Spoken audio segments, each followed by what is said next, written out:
Anthony Davis until he looked over and he saw you laughing.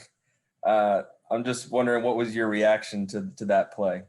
I mean, when RUI's playing and aggressive at the rim, he's sneaky athletic. He sneaks people in. A lot of times people don't know he's capable of doing that. But I was screaming. He didn't even know what was happening. I'm glad he's able to see my reaction and finally kind of know he made it.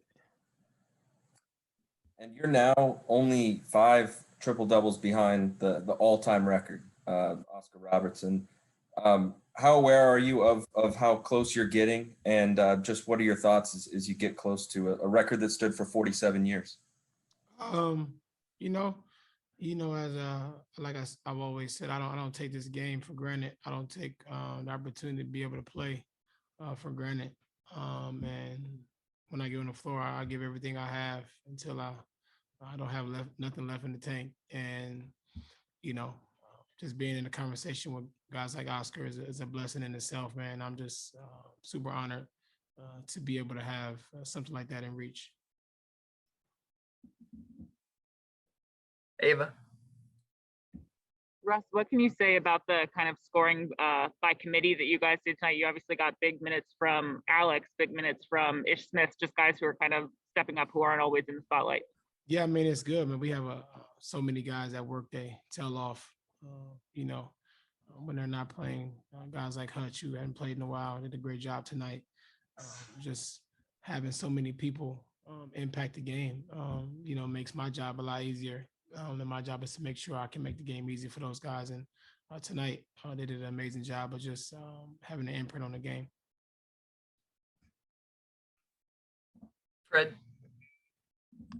Hey, Russ, speaking on that topic, when you guys use so many guys in your rotation, what is your job like as a floor general, just making sure a guy like Hutch, who hasn't played in a while, stays comfortable when he's out there? Make it easy. That's my job. I honestly believe that, I'm,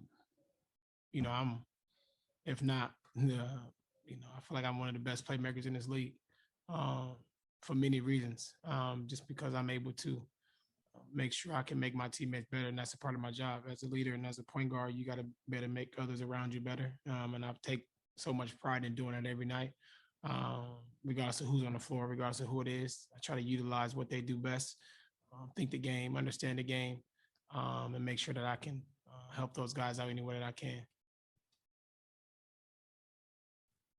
Matt Paris. Hey, Russ. The Wizards hadn't been on national television since 2019, I believe. Just, you guys have been working really hard. What did it mean to have a performance like that kind of in the national spotlight?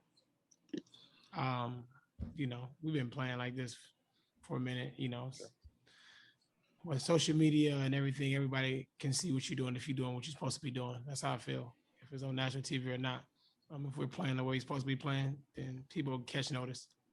Sure. And then, you guys have 10 games left around the league. It seems like there's a lot at stake for, not just you guys, but a lot of teams. What do you kind of make of how so many teams are still in contention, technically, going down the stretch here? Honestly, my job is to make sure around here, organization, our team is locked in.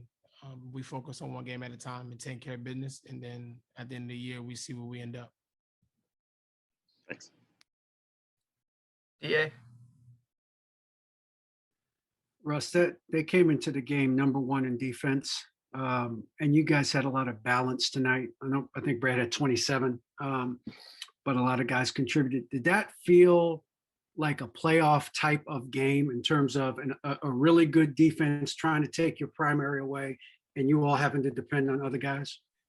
Definitely, but we have so many guys in the locker room that can make plays, can make the game easy, and like you said, Brad didn't have to do his usual tonight, but making others better, double teaming them. When our guys did an amazing job down the line, and down the stretch, we're gonna need everyone in the locker room to be able to go out and make plays.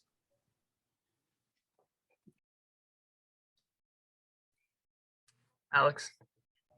Hey, Russ, I wanted to ask you about a moment after Ish Smith's dunk. You kind of walked over to the fans, raised your arms up, hyping them up over there, kind of shared a moment with them, and the whole arena kind of erupted. What's a moment like that like for you personally, emotionally, after the year we've been through the last year, and just to have the fans in here, and obviously a limited capacity, but Just what's it like to Yeah, have I that mean, it's experience? that's fun, man. This game is fun. You should enjoy it, and that's how I look at it. It's fun. As much as I love competing and love going out and you know, winning games, this game is fun, man. And the fans, we've missed so much, and especially here in DC, and to get them out and get them, I'm excited about what we're doing. Want to make sure that I show that I appreciate their support, appreciate them coming out and cheering, with still COVID still going on and coming out and supporting us. And, just happy to be able to have them in the building. And a really quick follow up about that. I asked Coach Brooks about that same moment, and he said, he just loves the energy that you bring to the team, to the fans, and he can't wait to see you do it in front of a full arena as well. He also said, the narrative people may have about you, some in the media or from fans or whatever. He said it's totally wrong, and he says he loves that. You don't give a crap about what other people think or say. What do you kind of have to say about that, and to maybe doubters out there, people that might say things that maybe doesn't truly represent who you are and what you stand for in the NBA? Yeah, I mean, I've addressed this many times, and I won't continue to address it, but there is not a teammate, a coach, anybody that can say I'm a bad teammate, bad guy, bad person. I am a person that wants to see others do well, and that's simply it. I want to see my teammates do well. I want to see coaches do well. I want to see everybody do well, just because that is who I am as a person. That's my personality. The way I play the game and who I am as a person is not the same thing. I play the game to win and compete. I feel like when you play in something you want to compete, I don't have to be friendly. I don't have to be nice. I'm going out to destroy. And then off the court, I'm able to open up and make sure that I'm also a human being. And I think that's the biggest thing that we all have to understand is that myself and other athletes, we're human beings. We are not. This is not a show or anything where you can just say anything about a person and run with it. And for me, I always want to make sure that that's very clear. Like, we're all human. We all make mistakes. But I've also been real and true to who I am. And like you said, I don't really care what nobody think about me, think about anything that I'm doing, because I know who I am. I know